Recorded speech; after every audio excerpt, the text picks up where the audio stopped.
Lo que están viendo ahora mismo en el mundo no es un simple conflicto militar, es el colapso visible de una suposición que llevaba décadas enraizada en la política exterior estadounidense, que cuando Estados Unidos llama, el mundo responde. Y lo que está pasando hoy, en este preciso momento de marzo de 2026, es que esa suposición se está desmoronando frente a todos nosotros en cámara lenta con una claridad que duele.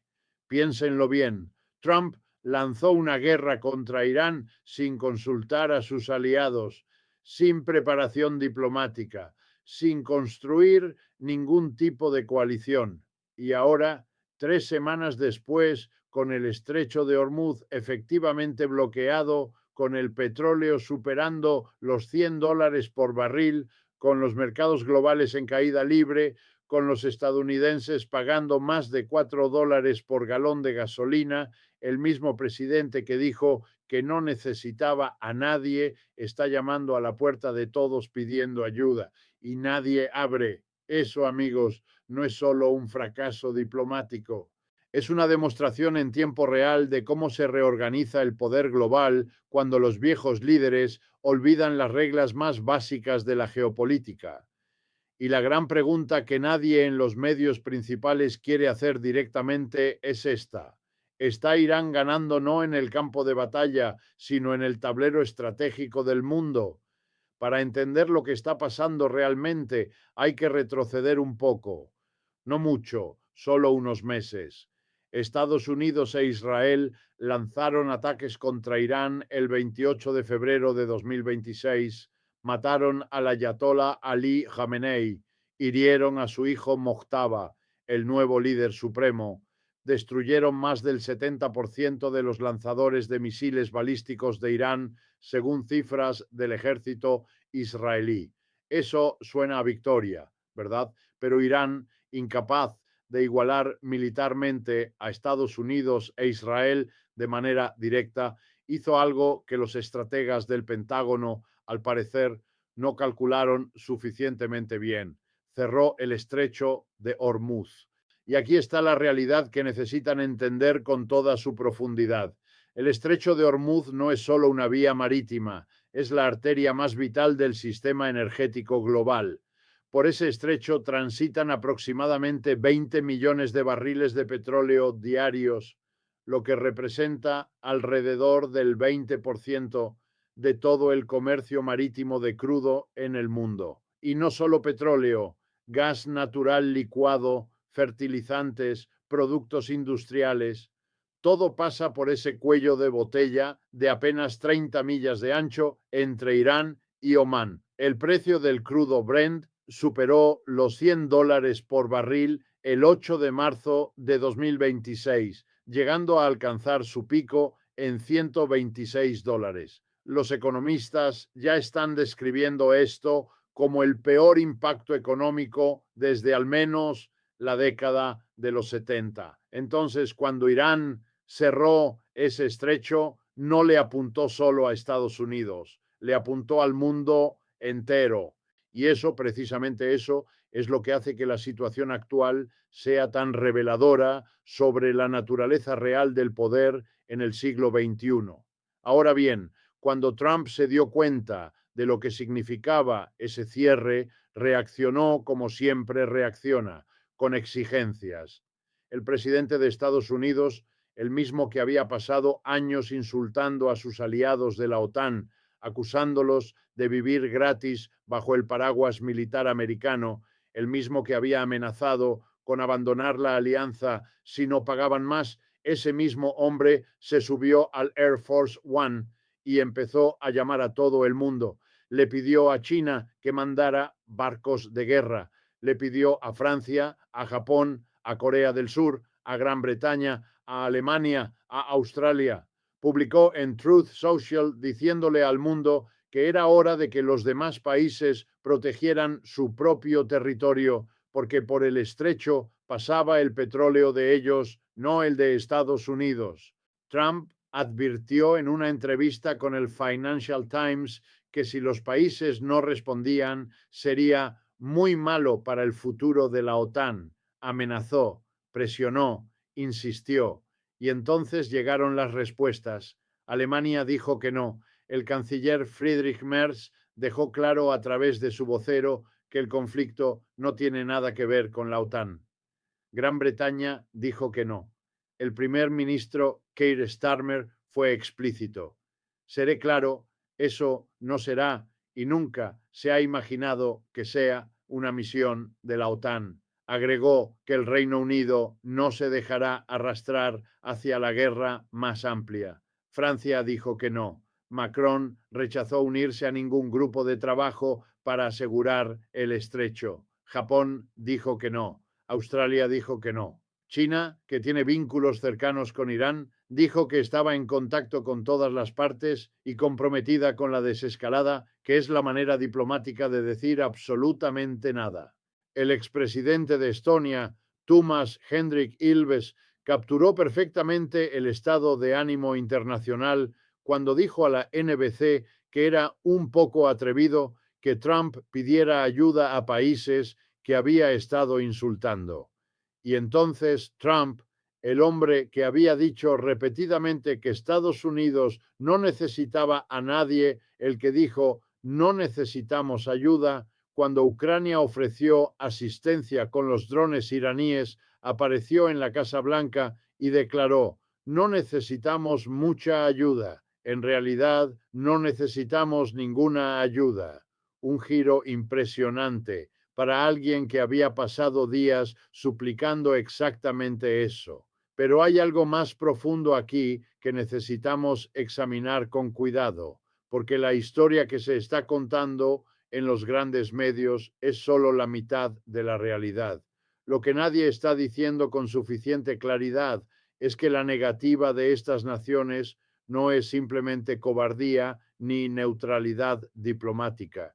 Es algo mucho más significativo.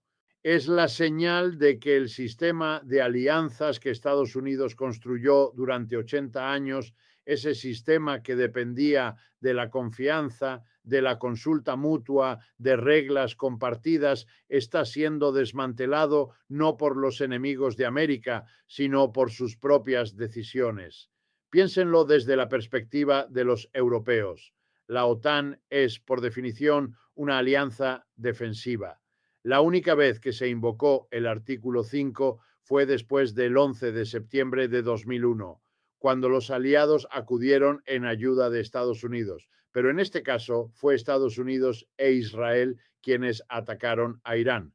Fueron ellos quienes comenzaron la guerra. Entonces, ¿bajo qué lógica tendrían que los miembros de la OTAN poner en riesgo a sus soldados y sus economías en una guerra que no pidieron, que no planearon, en la que no fueron consultados? Muchos líderes europeos y del Golfo Pérsico dijeron que fueron tomados completamente por sorpresa cuando comenzaron los primeros ataques. Eso es revelador. No hubo consulta, no hubo coordinación, no hubo el mínimo proceso diplomático que suele preceder a una acción militar de esta magnitud. Trump simplemente actuó y ahora espera que todos paguen las consecuencias junto a él, y esto nos lleva directamente a la ventaja estratégica de Irán, porque lo que está haciendo Irán no es lo que parece en la superficie, no es simplemente cerrar un estrecho para molestar a los norteamericanos. Lo que está haciendo Irán es algo mucho más sofisticado. Está internacionalizando los costos de esta guerra. La lógica es simple: elevar el precio de la escalada hasta que la presión por la desescalada se vuelva insoportable. Y está funcionando, porque el petróleo a 100, a 110, a 120 dólares por barril no solo duele en los surtidores de gasolina de Texas o California, duele en Tokio, en Seúl, en Mumbai, en Bangkok, en Sao Paulo, en Lagos. Alrededor del 80% de las importaciones de petróleo de Asia pasan por el estrecho de Hormuz. Japón depende del Medio Oriente para alrededor del 90% de sus importaciones de crudo, la mayoría de las cuales pasa por Hormuz. Corea del Sur obtiene alrededor del 70% de su crudo del Medio Oriente y canaliza más del 95% de eso a través del mismo estrecho. Entonces, cuando Trump llama a Tokio y a Seúl y les dice que manden barcos de guerra, esos gobiernos no están pensando en solidaridad atlántica, están pensando en sus economías, en su inflación, en su propia gente, y están calculando muy razonablemente que involucrarse militarmente al lado de Estados Unidos en una guerra que ellos no declararon podría convertirlos en objetivos directos de Irán. ¿Por qué arriesgar eso?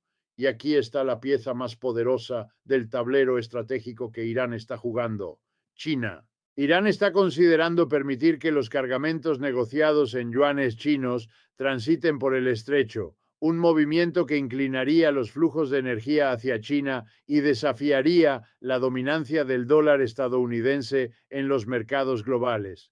Eso no es solo una nota al margen, eso es una bomba geopolítica de largo plazo. Si China puede seguir importando petróleo iraní pagado en yuanes, mientras el resto del mundo sufre la escasez y paga precios estratosféricos en dólares, el equilibrio de poder económico se desplaza de maneras que van mucho más allá de esta guerra. Estamos hablando de la erosión gradual del petrodólar, del sistema que desde 1973 ha sostenido la hegemonía financiera estadounidense.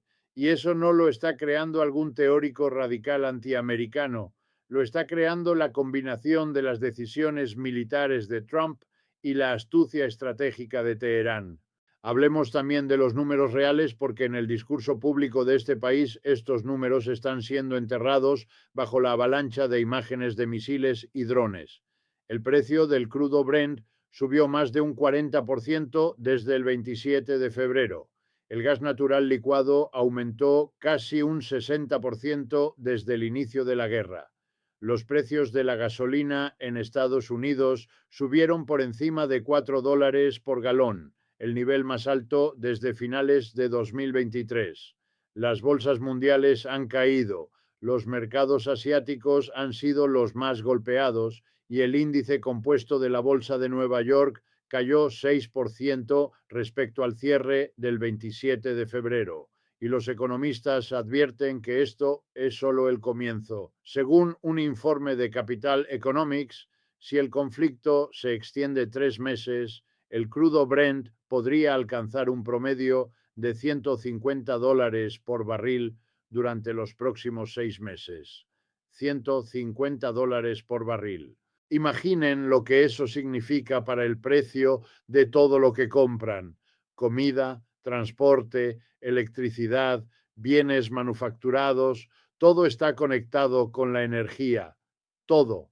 Ahora bien, hay algo que me parece fundamental examinar cuando hablamos de la ventaja de Irán, y es esto: ¿cómo puede un país que acaba de perder a su líder supremo, que tiene más de 3 millones de desplazados internos, según cifras de la Agencia de Refugiados de la ONU, que ha visto destruida más del 70% de su capacidad de misiles balísticos, cómo puede ese país estar en posición de ventaja estratégica? La respuesta está en entender que la guerra moderna entre potencias asimétricas no se gana solo destruyendo al enemigo militarmente, se gana alterando los cálculos de todos los demás actores del sistema. Y Irán, con el cierre del estrecho de Hormuz, ha logrado exactamente eso. Ha logrado que el problema ya no sea solo entre Irán y Estados Unidos. Ha convertido el problema en uno que afecta a China, a Japón, a Europa, a India, a toda Asia, a toda la economía global. El nuevo líder supremo, Mojtaba Khamenei, en su primera declaración desde que sucedió a su padre, juró mantener bloqueado el estrecho, a pesar de la amenaza de Trump de traer muerte, fuego y furia sobre Irán si continuaba impidiendo el flujo de petróleo. Eso no es retórica vacía, eso es una señal estratégica muy calculada hacia el mundo, que Irán está dispuesto a sostener esta presión, que no se va a rendir ante las amenazas y que el precio de continuar la guerra va a seguir subiendo para todos. Y el mensaje secundario, el que va dirigido específicamente a los aliados europeos y asiáticos de Estados Unidos, es este: mientras sigan sin involucrarse militarmente, mientras mantengan sus distancias, Irán puede limitar el daño que les inflige. Hay informes de que Irán ya está permitiendo el paso de buques de ciertas naciones, Turquía, India, Arabia Saudita, bajo condiciones específicas. Eso es presión selectiva, eso es dividir la coalición potencial contra Irán, ofreciendo salidas individuales a quienes no se metan en la guerra. Y funciona, porque cuando Alemania dice que el conflicto no tiene nada que ver con la OTAN, cuando el Reino Unido dice que no va a dejarse arrastrar a la guerra más amplia, están respondiendo parcialmente a ese incentivo iraní. Están calculando que mantenerse al margen es la opción más racional para sus intereses nacionales y tienen razón en hacer ese cálculo, lo cual es precisamente el problema para Washington. Ahora quiero hablar de algo que creo que es absolutamente central para entender este momento histórico y que raramente se menciona con la claridad que merece: la pregunta de si las instituciones internacionales que Estados Unidos construyó y lideró durante décadas todavía tienen la capacidad de funcionar cuando Washington decide ignorar sus propias reglas. La invasión a Irán no fue sancionada por el Consejo de Seguridad de la ONU. No hubo resolución multilateral. No hubo el proceso de legitimación internacional que, aunque imperfecto, ha sido durante décadas el marco dentro del cual las grandes potencias justificaban sus acciones militares ante el resto del mundo. Trump simplemente atacó y ahora le pide a la misma OTAN, cuya carta define claramente que es una alianza defensiva, que defienda una acción ofensiva de la cual sus miembros no formaron parte y ni siquiera fueron consultados. La administración Trump ha argumentado que estaba defendiéndose de un ataque preventivo iraní contra activos estadounidenses en la región, aunque la CNN ha reportado que la inteligencia no respaldaba esa afirmación. Eso es importante, muy importante. Significa que incluso la justificación legal y estratégica de la guerra está siendo cuestionada internamente. Y eso hace aún más difícil para los aliados justificar ante sus propios ciudadanos por qué deberían arriesgar sus soldados y su economía por una guerra cuyas bases son, cuando menos, disputadas.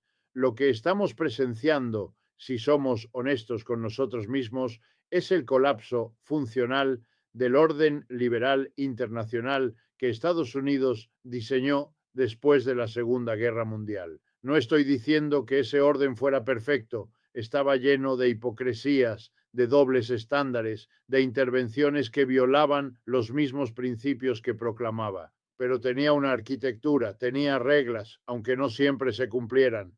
Tenía instituciones que creaban al menos la posibilidad de consulta, de legitimación, de distribución de responsabilidades. Todo eso está siendo demolido. Y lo más irónico, lo más históricamente impactante de este momento es que no está siendo demolido por Rusia, ni por China, ni por Irán, está siendo demolido por Washington mismo. El conflicto ha impuesto costos enormes a muchas de las mismas economías en las que Estados Unidos confía como socios comerciales y estratégicos. El daño a las economías aliadas va a complicar la política de coaliciones que probablemente será necesaria para la estabilización post-conflicto. Eso lo dice el Foro Económico Mundial, no lo digo yo. Lo dicen los analistas del sistema que Trump dice defender. Y hay otra dimensión de esto que afecta directamente a la gente que me escucha en este país, a ustedes. El petróleo a $4 por galón no es solo un inconveniente. Para millones de familias trabajadoras, para los camioneros, para los repartidores, para las familias de clase media que ya estaban apretadas con la inflación de los últimos años, Ese aumento de precios se traduce en elecciones difíciles. ¿Pago la gasolina o la comida? ¿Llego al trabajo o ahorro el tanque? Mientras tanto, las grandes empresas petroleras están registrando ganancias récord, como siempre, como en cada crisis energética de la historia reciente. Los economistas han pronosticado que la inflación podría superar el 4% en la eurozona y el 3% en Estados Unidos como consecuencia directa de la guerra. Eso no es un número abstracto, eso es el poder de compra de su salario erosionándose. Eso es la realidad cotidiana de millones de personas que no tienen nada que ver con Irán, con el estrecho de Hormuz, con la geopolítica del Golfo Pérsico, y hay que preguntarse, ¿quién responde por eso? ¿Quién rinde cuentas por las consecuencias económicas de una decisión militar tomada sin consulta, sin planificación de contingencia para el cierre del estrecho, sin haber construido una coalición internacional que pudiera compartir las cargas? Porque lo que muestran los reportes es que incluso dentro del gobierno de Trump nadie tenía un plan claro para lo que pasaría si Irán cerraba el estrecho. Trump admitió que sabía que el estrecho se convertiría en un arma, pero no ofreció ninguna explicación sobre por qué no tomó medidas para prevenir ese resultado. Sabía que era posible y de todas formas no preparó ninguna respuesta. Eso no es fortaleza, eso es improvisación con consecuencias globales. La situación en el estrecho de Hormuz tampoco tiene una solución fácil. Los expertos advierten que escoltar buques cisterna o llevar a cabo cualquier misión en el estrecho sería una misión muy peligrosa. Irán tiene minas, tiene drones, tiene misiles antibuque. El estrecho tiene solo 30 millas de ancho en su punto más angosto. Es un entorno militar extraordinariamente complicado donde incluso la superpotencia militar más poderosa del mundo enfrenta riesgos reales y significativos, y las reservas de emergencia de petróleo liberadas por la Agencia Internacional de Energía, 400 millones de barriles, solo cubrirían unos 20 días de los flujos normales del estrecho. No es una solución, es un parche temporal. Y mientras todo esto ocurre, mientras los aliados se niegan, mientras los precios del petróleo explotan, mientras la economía global se tambalea, Irán sigue lanzando misiles, sigue atacando barcos. Israel ha dicho que planea al menos 3 semanas más de guerra. El nuevo líder supremo iraní sigue haciendo declaraciones desafiantes y el mundo entero está calculando sus próximos pasos no con base en lo que Washington quiere, sino con base en sus propios intereses nacionales.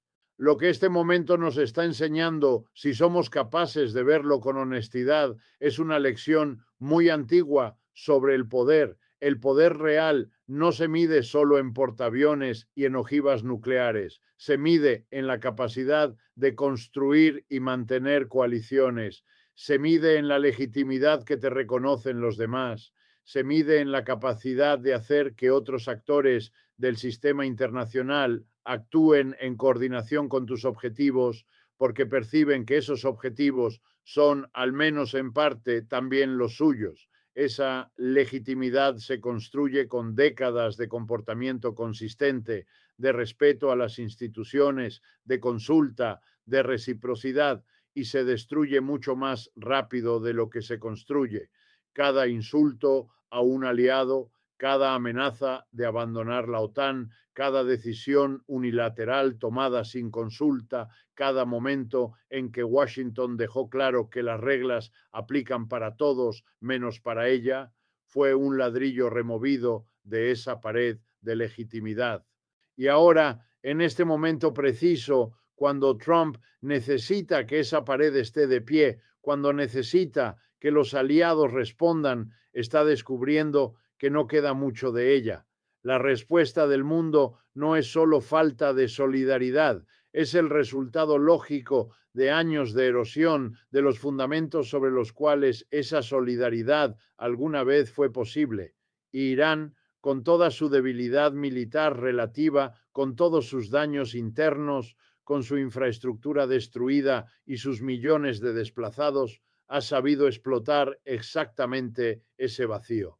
No está ganando la guerra militarmente, pero está demostrando al mundo que Estados Unidos en este momento no puede construir el tipo de consenso internacional que necesita para resolver el problema que él mismo creó. Eso, en el lenguaje de la estrategia geopolítica, es una ventaja real, no la ventaja del poderoso. La ventaja del que sabe dónde están las grietas en el edificio del adversario y las está usando con toda la precisión de quien no tiene otra opción que ser astuto. Y nosotros, aquí en Estados Unidos, pagando $4 por galón, viendo a nuestros aliados decirle que no a nuestro gobierno, sintiendo el peso de una guerra en nuestra economía cotidiana, tenemos todo el derecho de hacer las preguntas que los grandes medios no hacen con suficiente insistencia. ¿Quién tomó esta decisión? ¿Con qué plan? ¿Con qué preparación? ¿Y quién va a responder por las consecuencias?